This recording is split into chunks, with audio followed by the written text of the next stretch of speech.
చాలామంది తల్లిదండ్రులు విడిచిపెట్టేస్తూ ఉంటారు. పెళ్ళిళ్ళు అవగానే ఎవరో ఒక ఆవిడ వచ్చేస్తుంది జీవితంలోనికి, లేకపోతే ఎవరో ఒక వ్యక్తి, ఒక పురుషుడు వచ్చేస్తాడు జీవితంలోనికి. తల్లి తండ్రి చాలా దూరంగా కనపడతారు. తల్లిదండ్రి ఏది మాట్లాడినా తప్పుగా వినపడిద్దాం, ఏ సలహా ఇచ్చినా చేదుగా ఉండిద్దాం. తల్లిని తండ్రిని విడిచిపెట్టమని చెప్పలేదు అసలు ఎక్కడ. ఆది కారణంలో తన తల్లిని తండ్రిని విడిచి భార్యను హత్తుకును అన్నాడు. ఆ మాటని అపార్థం చేసుకున్నారు బ్రదర్స్, తమ్ముళ్ళు, చెల్లిళ్ళు, అన్నలు, అక్కలు అందరూ. ఎవరైతే విడిచిపెడుతుంటారో తల్లిదండ్రులు వారి గురించి లేండి, అందరూ అనకూడదు. వాళ్ళందరూ అంటే ఆ మాట పట్టుకుంటారు. ఎందుకు వచ్చిన గొడవ? కొంతమంది విడిచిపెట్టి తల్లిదండ్రుల్ని దూరం చేస్తూ ఉంటారు. తల్లిదండ్రులు చేదుగా కనబడుతూ ఉంటారు. తల్లిదండ్రులను విడిచిపెట్టమని కాదండి ఆ వచనం యొక్క అర్థం. భార్యను హత్తుకునేటప్పుడు మాత్రమే తల్లిని తండ్రిని విడిచిపెట్టమని, వాళ్ళ బాధ్యతను విడిచిపెట్టమని, వాళ్ళని ప్రేమించడం ఆపమని కాదు.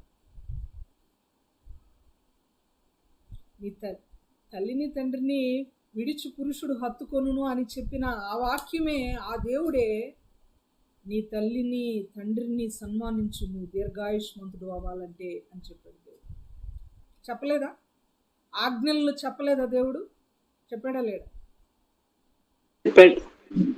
తల్లిని తండ్రిని సన్మానించు. రీసెంట్గా వాట్సాప్లో ఒక పోస్ట్ చూశాను నేను.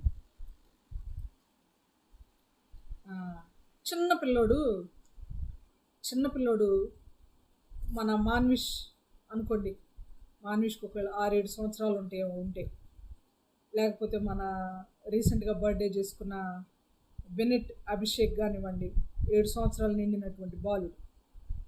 అంత పిల్లోడు స్కూల్కి వెళ్తూ స్కూల్ బ్యాగ్ తగిలించుకొని వాళ్ళ నాన్న స్కూల్లో వదిలిపెట్టి వచ్చేస్తుంటే, నానా నన్ను విడిచిపెట్టి వెళ్ళొద్దు నానా అని వాళ్ళ నాన్న చేయబట్టుకొని అడుగుతున్నాడు.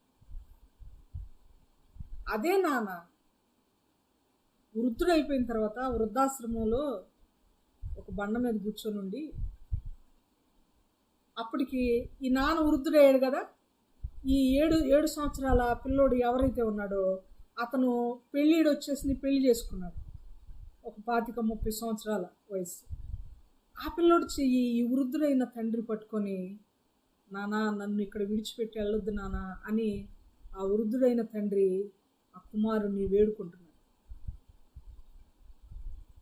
చాలా దుఃఖం వచ్చింది నాకు, చాలా చాలా దుఃఖం అనిపించింది. ఎంతమంది తల్లిదండ్రులను అనాథాశ్రమాల్లో విడిచిపెడుతున్నారో తెలుసా? రెగ్యులర్గా ఒక అనాథాశ్రమానికి వెళ్తాం. 26 కంటే పై మంది ఉన్నారు. ఇప్పుడు నేను వెళ్ళినప్పుడు 26 మంది ఉన్నారు. ఇప్పుడు ఇంకా జాయిన్ అవుతూనే ఉన్నారు. అంటే విడవబడుతున్న తల్లిదండ్రులు నంబర్ పెరుగుతుందనా తగ్గుతుందనా? పెరుగుతుంది. తల్లిదండ్రులు సన్మానించడం పెరుగుతుందా తగ్గుతుందనా? తగ్గుతుంది.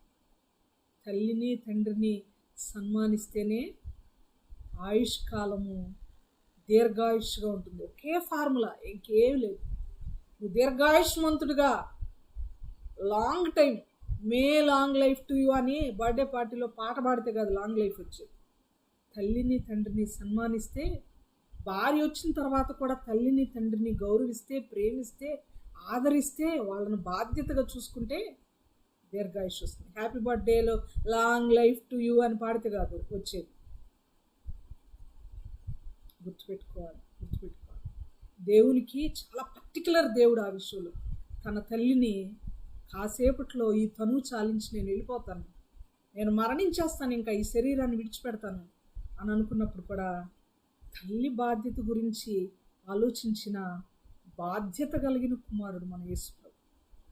ఆయన తన బాధ్యతను మర్చిపోకుండా, అమ్మ ఇక నుంచి ఇతడు నీ కుమారుడు, యోహాను ఇక నుంచి ఈమె నీ తల్లి. ఒక తల్లికి ఒక కుమారుణ్ణి దగ్గర చేశాడు బాధ్యతగా, ఒక కుమారునికి తల్లిని దగ్గర చేశాడు. తల్లిదండ్రులకి కుమారులు కుమార్తెలు వేరు కాకూడదండి. దూరం అవ్వకూడదు. బైబిల్ ఒప్పుకోదు. వాక్యానుసారం